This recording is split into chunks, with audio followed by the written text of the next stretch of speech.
کچھ عقائد اور نظریات وہ ہوتے ہیں کہ جن کو ضروریات دین کہا جاتا ہے. اچھا. یعنی ایسے عقائد اور نظریات ہوتے ہیں کہ جس پر بندے کے دین کا دار و مدار ہوتا ہے، اور ان عقائد اور نظریات کو کہ یہ اسلام کے ضروری عقائد ہیں، اس کو ہر خاص اور عام جانتا ہے.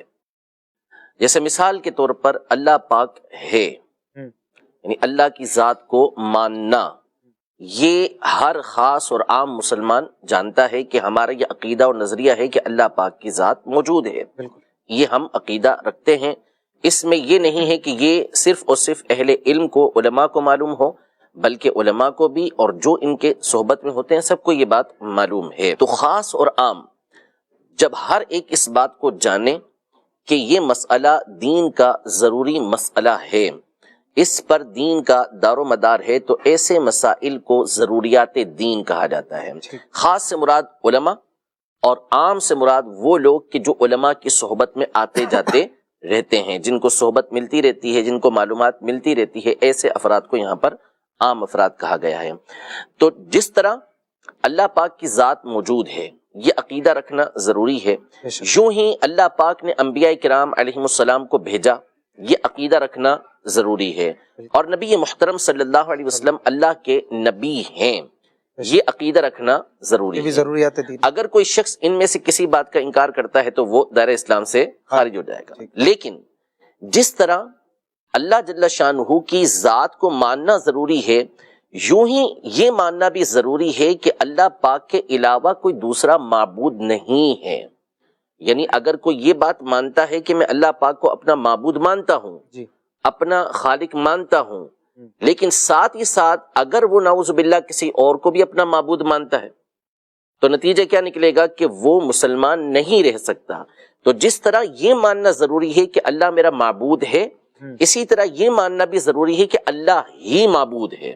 ٹھیک ہے، صرف یوں ہی جس طرح یہ عقیدہ رکھنا ضروری ہے کہ نبی پاک صلی اللہ علیہ وسلم ہمارے نبی ہیں، یوں ہی یہ عقیدہ رکھنا ضروری ہے کہ نبی پاک صلی اللہ علیہ وسلم اللہ کے آخری نبی ہیں. اچھا. تو اگر کوئی یہ مان لیتا ہے کہ میں نبی پاک صلی اللہ علیہ وسلم کو نبی مان رہا ہوں، لیکن آپ علیہ الصلوۃ والسلام کو آخری نبی نہیں مانتا، جس کو ہم خاتم النبیین کہتے ہیں، تو اس صورت میں وہ مسلمان نہیں رہ سکتا. دوسری بات یہ کہ ختم نبوت کے حوالے سے ہمارا عقیدہ اور نظریہ کیا ہے کہ نبی پاک صلی اللہ علیہ وسلم کے زمانے میں اور نبی پاک صلی اللہ تعالی علیہ وآلہ وسلم کے بعد کوئی نیا نبی نہیں آئے گا. یہ رکھنا عقیدہ کہ نبی پاک صلی اللہ علیہ وسلم کے زمانے میں اور آپ کے بعد کوئی نیا نبی نہیں آئے گا اور نہ نیا نبی آ سکتا ہے. اگر کوئی یہ عقیدہ رکھتا ہے کہ نبی پاک صلی اللہ علیہ وسلم کے بعد کوئی نیا نبی نہیں آئے گا، کہتا ہے کہ نہیں آئے گا، لیکن وہ اس کو ممکن مانتا ہے کہ ہو سکتا ہے کوئی نیا نبی آ جائے، تو ایسا شخص بھی دائرہ اسلام سے خارج ہو جائے گا.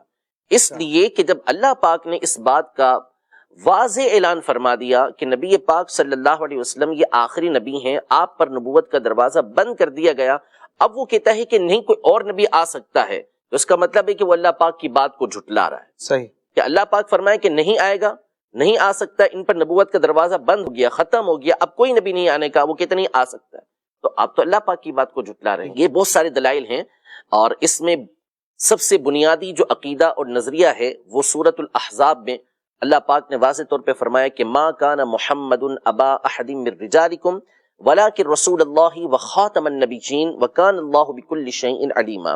یعنی محمد صلی اللہ علیہ وسلم تم میں سے کسی مرد کے والد نہیں ہیں، وہ تو خاتم النبیین ہیں، یعنی تمام نبیوں میں سب سے آخر ہیں اور اللہ کے رسول ہیں، اور اللہ ہر شے کو جاننے والا ہے. تو یہ اللہ پاک نے واضح اعلان فرما دیا سورۃ الاحزاب کے اندر کہ نبی پاک صلی اللہ علیہ وسلم یہ اللہ کے آخری نبی ہیں، اب کوئی دوسرا نبی ہو نہیں سکتا. تو یہ جاننا ضروری ہے. یہ تو ہو گیا عقیدہ اور نظریہ ہمارا کہ نبی پاک صلی اللہ تعالی علیہ وآلہ وسلم کے زمانے میں اور آپ کے بعد کوئی نیا نبی نہ آیا ہے، نہ آئے گا، نہ آ سکتا ہے. ٹھیک ہے، یہ عقیدہ رکھنا ضروری ہے. جب تک یہ عقیدہ نہیں رکھیں گے کوئی مسلمان نہیں ہو سکتا. یہ ضروریات دین میں سے ہے جس پر بندے کے دین کی بنیاد ہے. یہ تو ہمارا عقیدہ اور نظریہ ہے. باقی رہا نبی پاک صلی اللہ تعالیٰ علیہ وآلہ وسلم کی بہت ساری احادیث طیبہ بھی ہیں، اور جو شخص اس نظریے اور عقیدے کا انکار کرتا ہے تو گویا کہ وہ اللہ پاک کی ذات کے اوپر حملہ کرتا ہے، وہ نبی پاک صلی اللہ تعالیٰ علیہ وسلم کی ذات پر حملہ کرتا ہے کہ ان لوگوں نے نعوذ باللہ جھوٹ بولا، جبکہ اللہ اور اس کے رسول فرما رہے ہیں کہ نہیں آئے گا.